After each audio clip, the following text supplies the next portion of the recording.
News क्या Twitter से जानते हैं आप? व्यूज क्या टीवी चैनल से लेते हैं आप? कौन देगा निष्पक्षता की गारंटी? भारत भाग्य विधाता पर होती है निष्पक्ष और बेबाक बहस।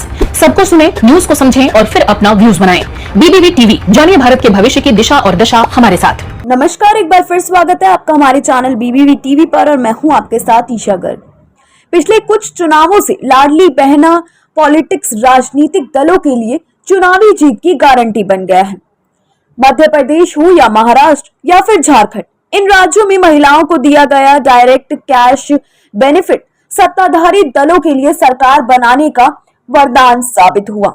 वहीं पंजाब, हिमाचल प्रदेश, कर्नाटक, तेलंगाना, दिल्ली के चुनाव में कैश बेनिफिट का वादा जीत की कुंजी बन गया। अब हिंदी पट्टी का एक महत्वपूर्ण राज्य यानी कि बिहार विधानसभा चुनाव के मुहाने पर खड़ा हुआ है।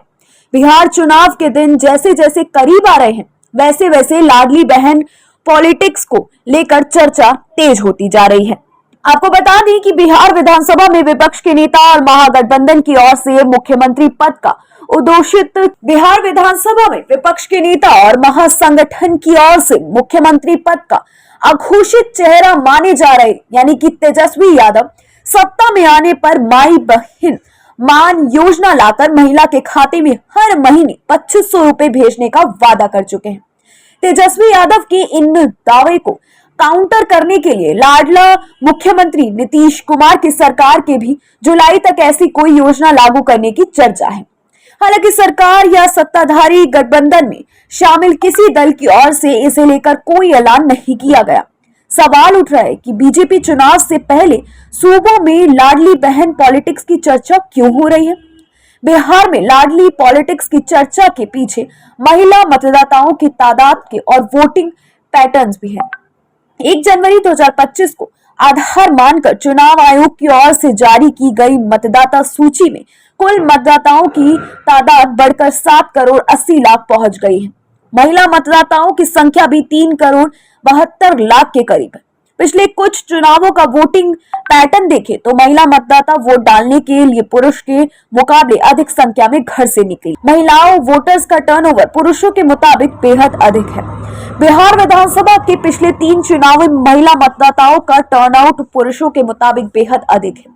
साल 2010 के बिहार चुनाव में ऐसा पहली बार हुआ था जब किसी राज्य के विधानसभा चुनाव में वोट डालने के मामले में महिलाएं आगे रही थी। तब पुरुषों का टर्नआउट सिर्फ 53 और महिलाओं का 54.5% रहा था। इस चुनाव में नीतीश कुमार की पार्टी को 115 सीटें मिली थी। 2015 में 51.1% पुरुष के मुकाबले 60.4% महिलाओं ने मतदान किया था। वहीं अगर 2020 के बिहार चुनाव में जहां 54.6% पुरुष ने वोट किए थे, तो इस चुनाव में भी 59.7% महिलाओं ने वोट किया था, जो पुरुषों के मुताबिक 5% अधिक है। महिलाओं को राष्ट्रीय स्तर पर बीजेपी का साइलेंट वोटर माना जाता है। प्रधानमंत्री नरेंद्र मोदी से लेकर पार्टी के तमाम बड़े नेता अलग अलग राज्यों के चुनाव में मिली जीत के लिए महिला मतदाताओं को श्रेय दे चुके हैं।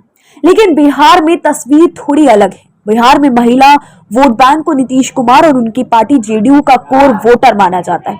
नीतीश कुमार की पार्टी लगातार 16% के आसपास वोट शेयर बरकरार रखने में सफल रही है, तो उसके पीछे भी इसी महिला वोट बैंक की भूमिका मानी जाती है।